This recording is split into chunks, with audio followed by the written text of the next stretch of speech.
What are you starting to dislike the more and more older you get? Story 1.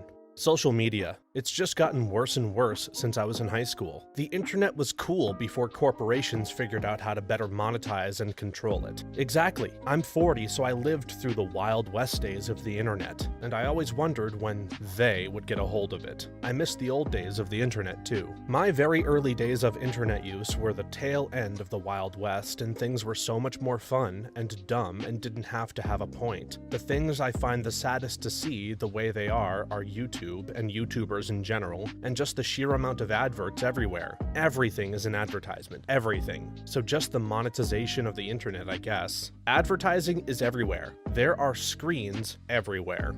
Story 2. The 5-day work week. Did this for a year, went for 4 days due to personal reasons, and never went back. 5 days now feels like getting scammed by your employer to me. How the hell are we supposed to do this forever, dude? I'm 13 years in and this is the main reason I want to freaking die. LOL. And I hate when people say just find something you enjoy. I did. I enjoy not freaking wasting 40 plus hours a week being somewhere I don't want to be. I enjoy fixing up my own house, doing my own chores, and having my own hobbies. After work, I don't even want to cut the grass or ride my bike, clean my fish tanks, or paint the walls. It literally sucks the life out of you. By freaking design, I'm sure. I'm all for just working 8 fewer hours, of course, but I couldn't do 4 10-hour days. Maybe if I didn't have kids, but I can't pick up my daughter from school at 6:15. At this point, I'd love just to have Friday afternoons. Everyone kind of checks out early anyway, just make it official. Or even alternate. Just something to have some time during the week to either relax a little or get some errands done. It sucks when so many things like the doctor's office, dentists, the post office, the DMV, car repair, etc. are only open the hours that you're working. The early COVID days sucked a lot, but in some ways they were kind of dope because I was working from home for the first time ever, and I had time to clean my house and do laundry and work on stuff that I never had time to do before. I was more productive at work because I wasn't so tired and stressed and living in a gross house that I was too burnt out to take care of. I kind of miss it a bit, I'm not gonna lie. Early COVID days actually weren't too bad for this. It was just being locked up that sucked. Story 3.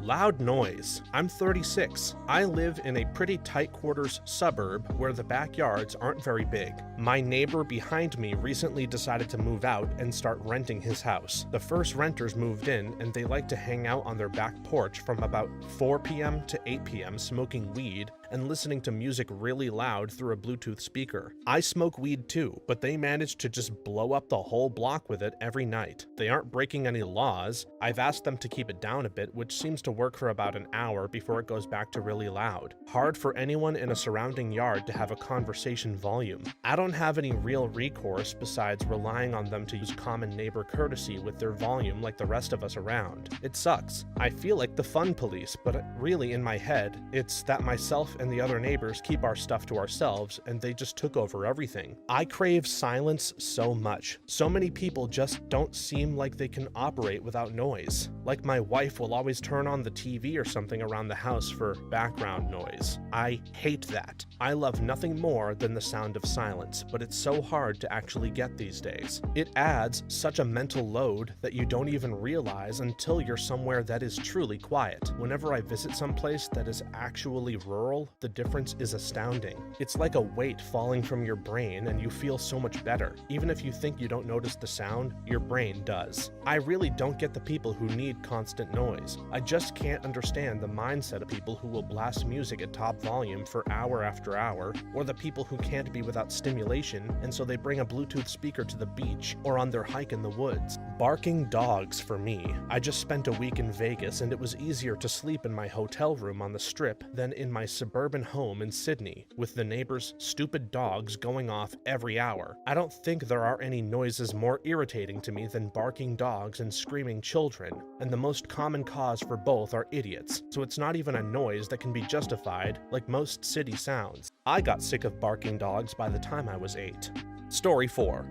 Everything needs an app. Why can't I just use this perfectly fine browser? The worst part is when the app is very, very blatantly just a wrapper around a website that literally does nothing that would require it to have said app. I was at a restaurant a while back, and they took my name and phone number for the waitlist. I get a text to go to a website to check my place in line. I went to the website and it said to download the app for the best mobile experience and to see my place in line. There was no other option. When I downloaded the app, it wanted me to create an account. That's when I backed out and went back to the website and opened it in desktop mode, and it told me my place in line without having to create an account. I left a 1-star review for the app because of that, and the developer doubled down by replying that they feel the app is the best experience for mobile and funnel them to that. No, why don't you let the user decide what experience is best for them? I don't want your goddamn app taking up space on my phone. I agree, my washing machine shouldn't need an app.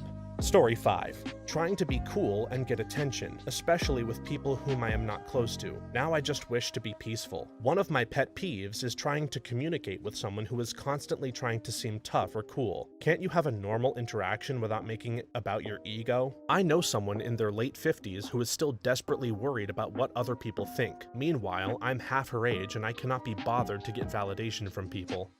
My younger sister will always try to clown me for wearing whatever I want when I go out and not wearing the latest trendy stuff. I try to explain to her that the less you care about what others think of you, the happier you'll be, but she's still too young and ignorant to fully understand this message. Too bad a lot of people don't ever age out of trying to fit in. Story 6.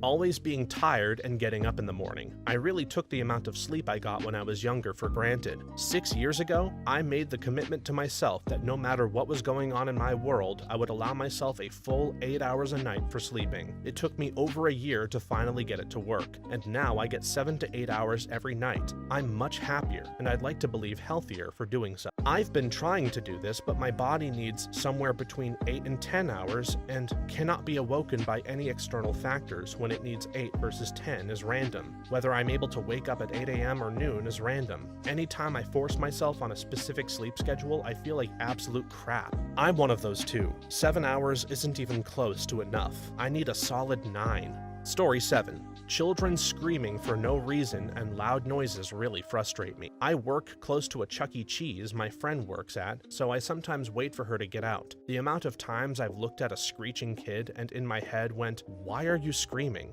I always just end up going, whose kid is that? This is why I highly doubt I can be a good parent. Children screaming frustrate the crap out of me. If I had a kid and they started screaming and crying, I honestly don't know how to handle that. You can't exactly reason with them, and from what I've seen, scolding them only makes them scream louder. I wouldn't be surprised if I reached a point where I just left the kid alone to finish crying, which I don't think is what many consider good parenting. This isn't bad parenting. Sometimes they need a minute to have their tantrum before you can talk to them. Story 8.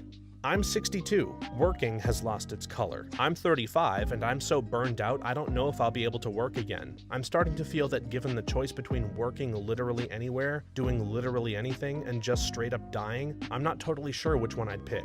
Work is such a drag. It is so mentally taxing and draining. Personally, I know I need to find a completely new career, but there's so much work involved in a transition. Also, there's no guarantee I'll get hired. The only guarantee is that I'll have to put on so much work to try. I've been burnt out for years, but like you, I keep on keeping on. Hang in there, buddy. I genuinely can't wait for retirement. Story 9. Traveling, but not seeing the sights or any of that. I mean the actual transition from one location to another. I did a few trips in my 20s where I'd be finding all different ways to save money and go to as many places as possible. Overnight buses, sleepless nights, budget airlines, etc. Last trip was 4 years ago at 29, and I haven't traveled because of the pandemic. Recently did my first trip since then, and all the transition stuff between countries really got me tired. Early rides to airports, immigration, customs, security waiting at the gate, budget airlines that charge for everything, waiting for the plane door to open so I can finally get off. Next time, I'm just doing one country and flying an airline that will at least give me water. I'm 36 and planning a 10-day trip, and it was like,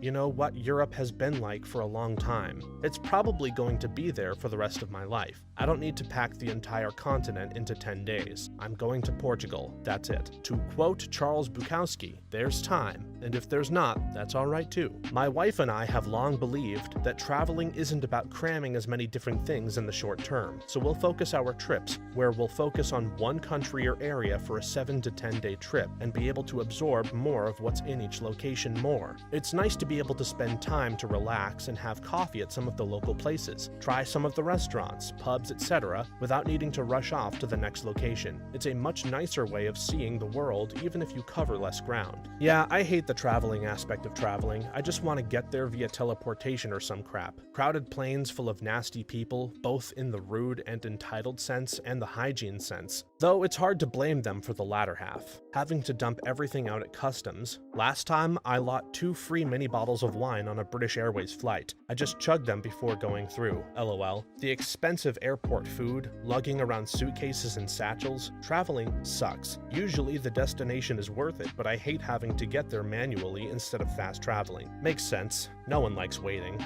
Story 10.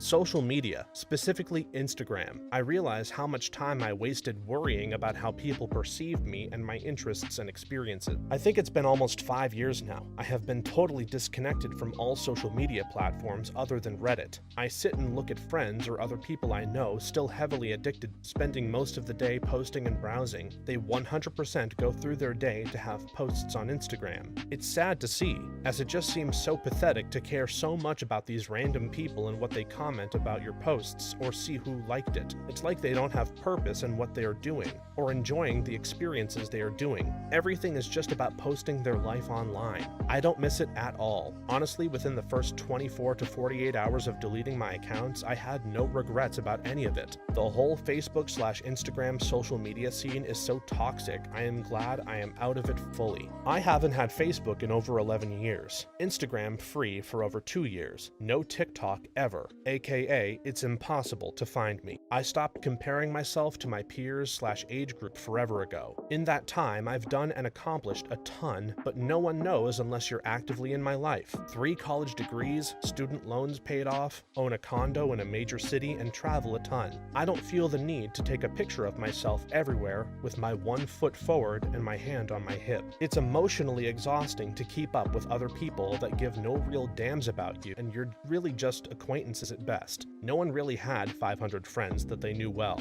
You can get so much more work done too without social media.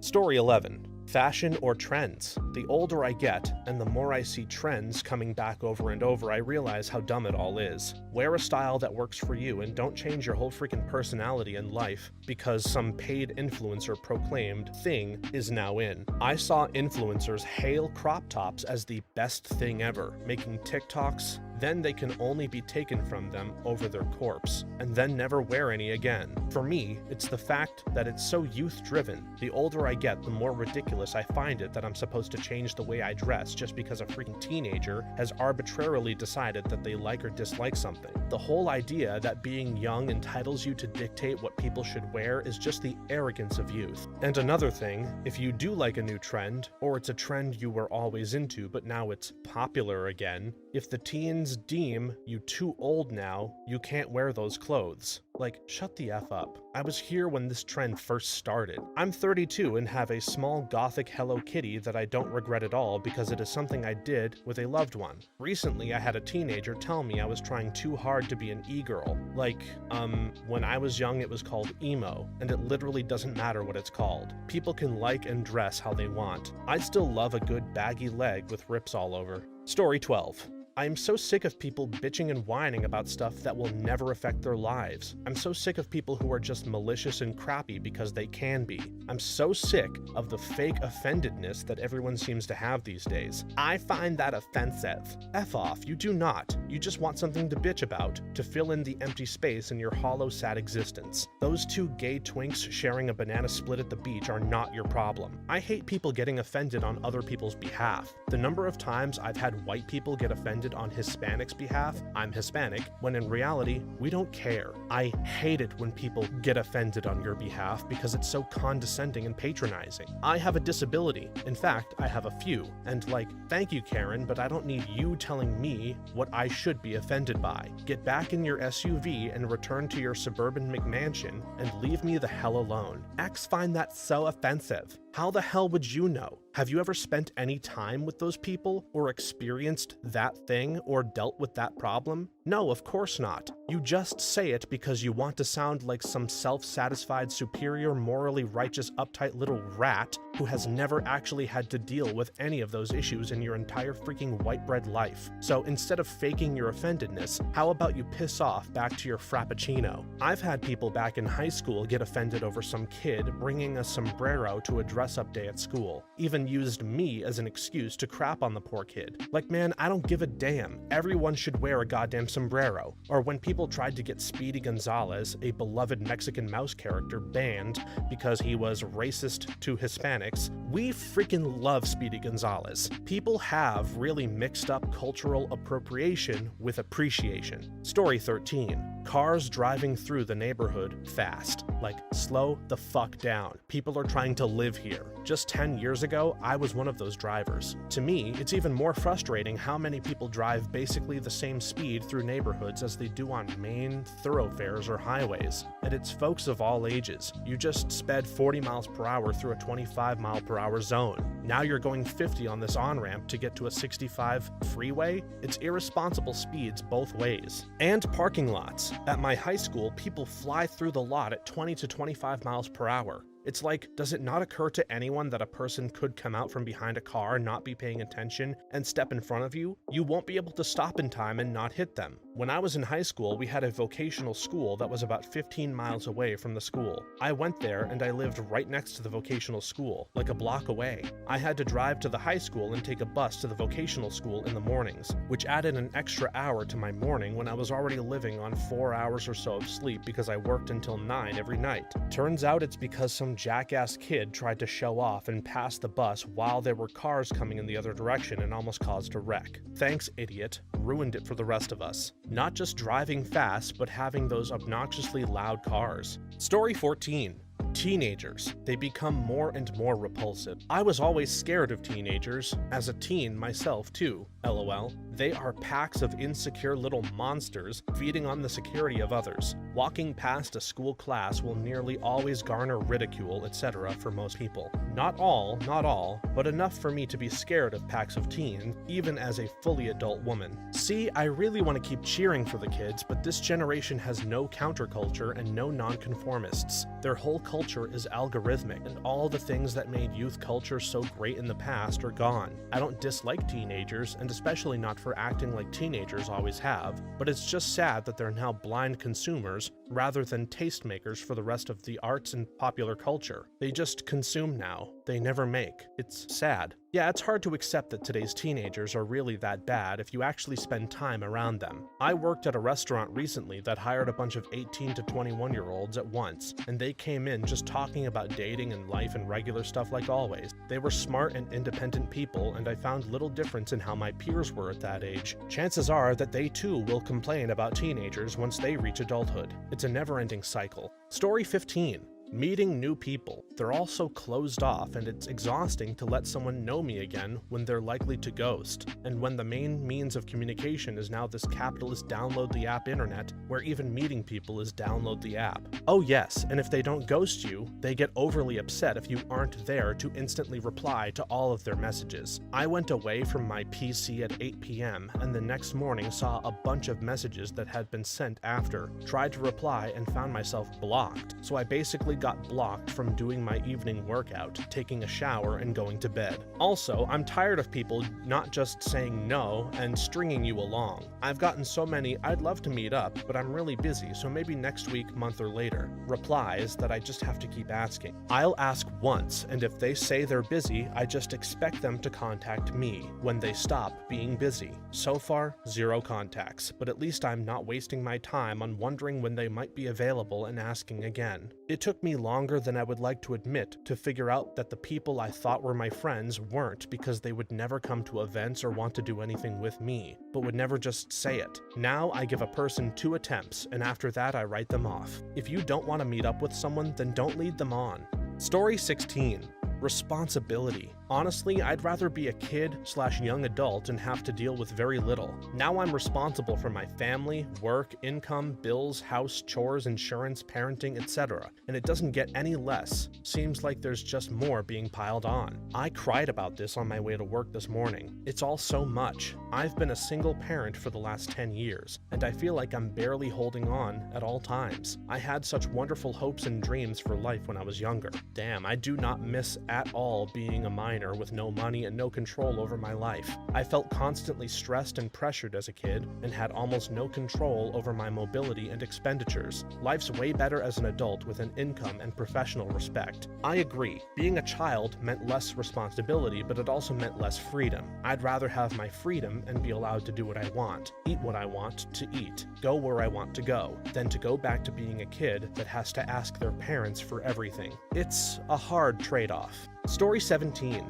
Tech. 32 now, and I couldn't give a crap about catching up on the new phones, etc. When my current phone dies, I'm getting whatever the best phone under 200 pounds is at that time. Ain't no way I'm paying close to 1,000 pounds on a phone these days just to watch YouTube and ignore messages and calls. Tech for me died after 2012. Not sure when, but that's the year I got a new car, new phone, new computers, etc. Everything worked, and all worked for my benefit, flawlessly for 10 years. A DUI hit my car. AT&T shut down 3G, which the voice radio used, and Windows 7 was just not possible anymore. I had to get all new stuff over the last 2 years, and it all sucks. Everything requires practically daily hot patching for wildly broken stuff that breaks even more stuff, or drastically alters the functionality of the product. Meanwhile, more and more settings and options are being removed. You get no say in how you use a product. It's geared to the benefit of the company first and the consumer as an afterthought. Constantly getting spammed to try this feature. No. Hey, would you like to enable this setting? No. You turned off this setting. Please turn it back on. No. Okay, fine. I'll just ask again every 7 days for eternity. Don't even start me on my car. 25 glaring problems and stupidity and counting. Don't buy a Subaru. The switch from hardware built to last to a live service, always updating subscription model, is peak late-stage capitalism. Nothing is built to last anymore because corporations have realized that if they can simply cut service to old hardware or build an anti-repair measure, they can get your money more often. Planned obsolescence. This extends to appliances as well, and it absolutely blows my mind. They don't realize how anti-consumer their profit margins are, and it's poisoning the well of good faith. I definitely think companies get greedier and greedier by the minute. Story 18. That I still have to work on past trauma. Like, it's such a waste of time for me that I have to fix myself because someone else was too lazy to raise another human mature enough to not cause harm to another person. Like, such a waste of time in general that people constantly have to heal from each other. I'll never figure out why we are wired to be like this. I know it's so John Lennon, but it would be amazing to be free without a worry and be able to be in the company of people unbothered by each other, just staying true to their own stuff. It's mind-boggling that people will choose friendships or relationships based on whether we can agree on almost everything or not, or that my not having the same view as someone else would be offensive to anyone, unless it's crime-related and something that would hurt another human being, of course. But I mean, why aren't we rooted enough in ourselves to never take anything personally because we had to endure some broken human beings along the way? I hate the phrase that what doesn't kill you makes you stronger. I don't know. Thanks for letting me vent. If we were all content with who we are and what we have, how could we be sold temporary solutions and distractions? How could we be made to fight and hate ourselves as well as each other as to allow the few to appropriate what could help the many? How could we have our egos stroked and then used to squeeze us for all that we are worth? Sucks for my 41-year-old fiance that she needs to go to therapy and take medicine, and she says it's because of the way her mom's ex-husband treated her 30 years ago. What a garbage person he must have been. Clearly, as an adult, you would see that some grown man who mistreats a child is absolutely worthless, and anything that they ever said to you or about you can be wildly discounted. But as a child, obviously you take their opinion on board and hold on to it for decades. Whereas nowadays, as an adult, you'd think, you're a massive poophead, so if you think I'm a poophead, that probably means I'm awesome. I couldn't give less of a damn about what some child abuser thinks of me. This disconnect is so frustrating.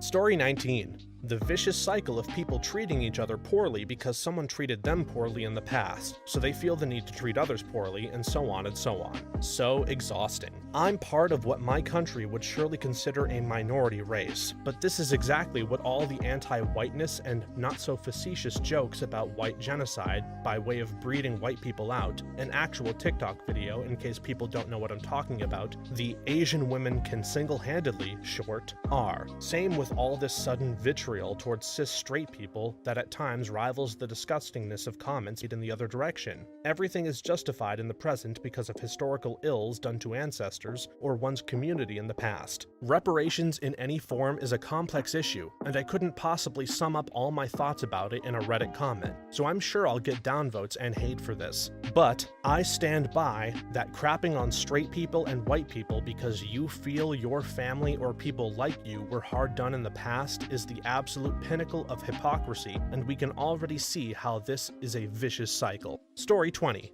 Children that seem to shout like they are dying when in fact they're just playing. Like, why do they screech so much? I don't remember anyone acting like that when I was younger. My boyfriend told me he was at the store and there was a guy buckling his kid in a car seat and the kid was screaming her head off. Not angry, sad, or scared, just bored screaming. She'd run out of breath, take another breath, and scream some more. He said the dad looked absolutely exhausted and wasn't even trying to get her to stop. I pretty much avoid any place that has kids and get really annoyed when there are kids in adult places like bars or breweries. I don't think it's actually gotten any worse. The noise just bothers us more and we notice it more. I know it's just a kid being a kid and parents still need to lead functional lives and that requires bringing their kids play. It still drives me up a wall when I hear the constant screaming of a kid over something that is barely even a minor inconvenience. Maybe we're just jealous that the worst thing they've had to cope with that day or ever is being told they can't get all the snacks they want from the candy aisle. One of the worst things that millennials have done is convince themselves that brewery tap rooms aren't bars, so having kids run amok is completely okay. It's definitely one thing if you walk into a brewery and there's a playset outside and a kid's area set up somewhere. They're signaling exactly what kind of space it is, and then it's on the adult to decide what to do. But the rooms that are clearly adult drinking establishments miss me with that kid running around screeching while adults are just trying to have a pint with their friends and watch the game or whatever. Most people will give you an argument like, you were a kid once. Yeah, but my parents actually stopped me when I did it. Story 21. Gatekeeping and elitism, especially in music. I used to do it myself, and when I see people do it now, I'm disgusted that I ever sounded like that. As a country music listener, I always hate when other people act like if they got hit by a grenade when they hear any music. I get you don't like the genre, but I don't make a scene when music I dislike is played. Then, you got my fellow country listeners saying crap like, that ain't country, to songs that are clearly country, but not country enough for their liking.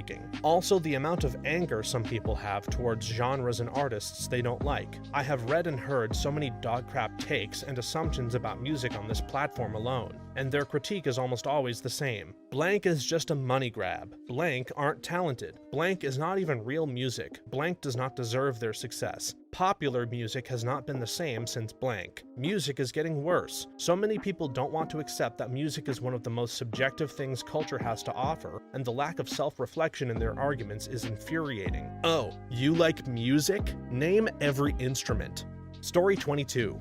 Ads. On the radio, TV, or YouTube, doesn't matter. It went from slight annoyance to anger over the years. Just the whole manipulation of people to buy stuff rubs me the wrong way. When it's Pride Month, everyone loves the LGBT+ except in the Middle East. Then they used the BLM movement and rioting because that was/is relevant. YouTube cracks down on creators who are not PC. But have you seen the ads they allow? Just now I heard an ad on the radio for a street hotel to, I guess, cheat on your partner. People from Belgium who listen to top radio will know what I mean. Give me normal ads for normal things that show me what the product can do and the price. No weird story to try and be funny or a cool visual that has nothing to do with the thing being advertised.